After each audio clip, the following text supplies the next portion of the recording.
Okay, maybe an unpopular video with some today, but fillers stop working at 40. So you're turning 40 and you want to look younger, but fillers aren't the solution. Now these pictures might not, of course, all be 40-year-olds, but I'm giving you the principle. Recently, look at Jeff Bezos.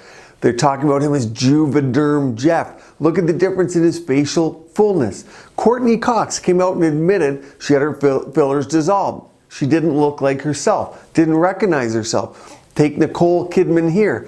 There's more what? Volume. Do these people look younger? No. What about Simon? Same thing. He said he overdid it. Get that concept that fillers don't make you look younger, because what are you having by 40? Sag. Yeah, you're losing a little bit of glow. Excess fat in the lower face. Loss of collagen. Fillers do not build collagen. They don't give you glow. Fillers don't do any of that, but today I'm going to tell you exactly why, the concept, but I'm also going to give you solutions of what you can do at 40 or thereafter to look younger, to actually solve the problem. Let's dive in. So your facial fillers are failing you at 40. So many of you have said by 40, for some it's 50 and 60, depends on skin age, but the fillers just stop working. They stop making me more youthful. That's what I'm talking about today. I'm going to give you 4 reasons why this may happen and 4 solutions to each one. Now the first thing to understand is fillers is a catch-all phrase. There's hyaluronic acid, calcium hydroxylapatite, permanent PMMA, and then things like Sculptra, PLLA. So when we talk about fillers, today, the ones that are failing people are hyaluronic acid fillers. I love them, but they have their limitations. This is what a vial of filler looks like. I'm extruding it here. And that's what you're asking when you go into your clinic, your med spa, your doctor, your provider. You say, hey, I want 2 vials of filler.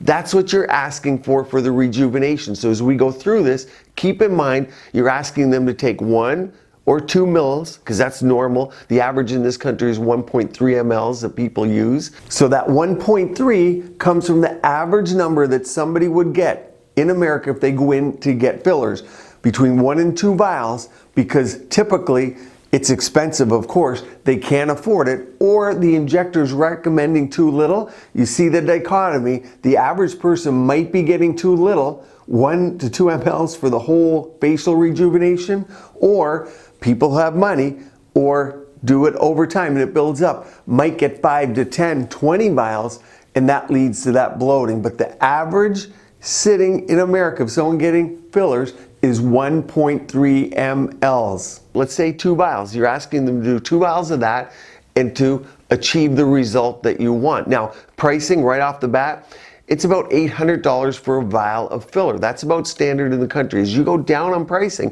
you have to question what's being put in your face. And yes, there is a lot of fake and black market fillers that you're not getting into your face what you think. So keep that in mind and be careful. The number one thing to looking youthful is what you do inside. It's diet, activity, exercise, having a good mind, being positive attitude, all those things. But there comes a point where people do fillers. The number one problem, and you're going to notice right away, I'm going to show you this picture. This is the facial fat pads. So as you're thinking about that filler going to rejuvenate the face, you're asking someone with 2 mLs of a gel to do what you're asking them to, but look at the fat pads. And here is youthful fat pads. So as you see, the fat is confluent. There's fat throughout the face. Look at your kids. They have fat throughout the face. As we age, the fat pads change. And this is very complex, but the compartments, and the compartments is a loose term because when you dissect the face, they're not defined compartments, but they can be stained to show that there are tissues that separate them. So your injector's not going to know, oh, I'm in the deep medial fat pad for sure. They're generalized compartments. But the point is, the spaces between them widen. And you're asking someone to rejuvenate, say, a full face, because that's what you're interested in. You just don't want new lips or a new cheek or a new lower face or new smile lines or a new forehead. You want overall rejuvenation. Okay, look here. This is an extreme example of a vial of filler. New lips, 1 vial of filler, on an older face. That's all you would have the amount to do. It's incongruent. It's not a good look. But look, here's a before and after of mine. This is an example of blanketing the face, which I'm going to tell you exactly how I do in this video, but it's a full face treatment. That's what people want, to look younger, look 10 years younger. Here's another example. You can see I treat the whole face, not spot treating. That's what I mean by spot treating when I'm talking about that in my videos. So imagine what can you do with 2 mLs, or even if you had 10 mLs, to blanket the whole face. Fillers or gels, they don't work like that. So your solution is blanket the whole face. You want a full face treatment. What does that mean? A couple things for me. Number one, all natural, because I know the 99% of the world does not want synthetics in their face. All natural would be blood draws, PRF, Easy Gel. You can take your blood, spin it down, either use the liquid or use the gel form and treat various areas of the face very safely. It's your own product. So no matter if you have autoimmune diseases, I treat those people. People who aren't sure on the results, or people that just don't want things put in their face, or they're testing their waters to see whether they might want other products. But more and more, we're using all natural. A second option, what else blankets the face? Sculptra goes in as a water. So it's meant to migrate. And you've all fallen off your chair right now. Oh my gosh, migration of filler. Sculptra is meant to go throughout the face. So there's areas we don't use it. There's danger areas. The neck, the under eye, around the mouth. Those are perfect areas for Easy Gel. So you can combine those two treatments. You have options. All natural, all synthetic. Combine them, whatever floats your boat. Number 2 reason is sag. I'm in my clinic tomorrow. Out of the 20 people I'm going to see, 20 of them are going to say, Rajani, I'm sagging. And I'm going to go, As an injector, now tomorrow one of my 8 jobs in the world is being an injector. I'm going to say, what are the tools in my practice to lift? Fillers don't come to my mind. Fillers don't lift. They contour, they're gels. So what are the things that target sag? Well, surgery does. The majority of people, 99.99999 and on percent of the people, can't afford it or don't want surgery. There's problems with it. But sometimes it's great to get the result if there's too much sag. Non-surgical solutions, it's not fillers. Sculptra and PRF gel, Easy Gel, sure, they do tighten the skin. People who've used them for years know you just get tightening. You're not going to see Sculptra, it's FDA approved for tightening because there's no study done that the company's had. But if you talk to people who've done it for years and years, we'll tell you, just like PRF and PRF gels. However, I know you like your devices, RF, radio frequency, be it RF microneedling, I like fractionated RF, and I also like bulk heating external RF. Those are all great ways to target fat. You have phosphatidylcholine like PCDC, Kybella, they can target fat. You can't go liposuctioning the face. It just doesn't quite work like that. You have facial nerves. You can have lines of demarcation of where the fat was removed and not. It's theoretical, but healthy diet, lifestyle living, what you eat, supplementation, vitamin K2, D3, collagen powders, those are all the things you want to do to avoid sag, and then the treatments I mentioned. Number 3, skin tightening.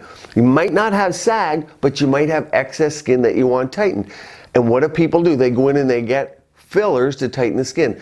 There's no evidence that hyaluronic acid fillers tighten the skin. They take up volume, they contour. Things that tighten the skin, again, you got Sculptra, you got Easy Gel, you got things like Ulthera. I have a video of Ulthera on this channel here. Viora's fractionated RF I use, that's radio frequency, puts down little dots.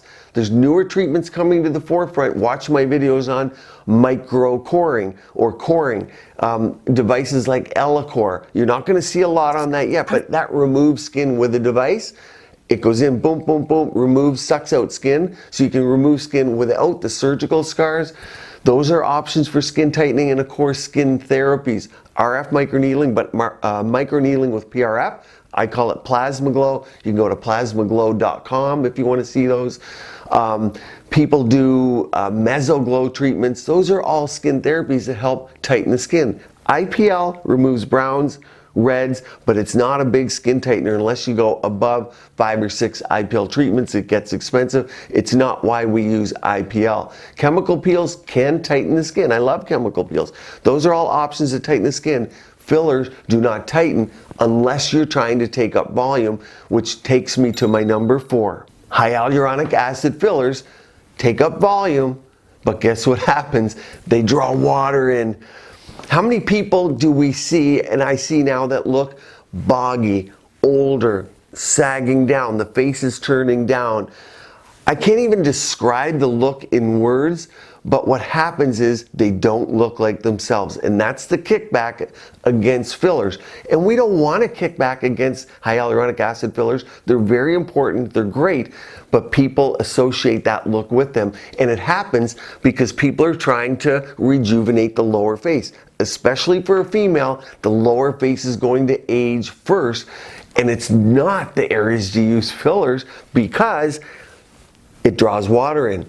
It creates sag, and you get that heavy lower face look. You all know what I'm talking about, for sure. You see people with a lower face that's heavy. When the mouth turns up with a little bit of filler, and it will, hyaluronic acid filler, if you put it in a nice droplet technique and a little toxin at the depressor anguli oris, the muscle that pulls the mouth down, that will give a nice lift. But people want more. And then they come say, I get it all the time. I'll do that treatment for someone.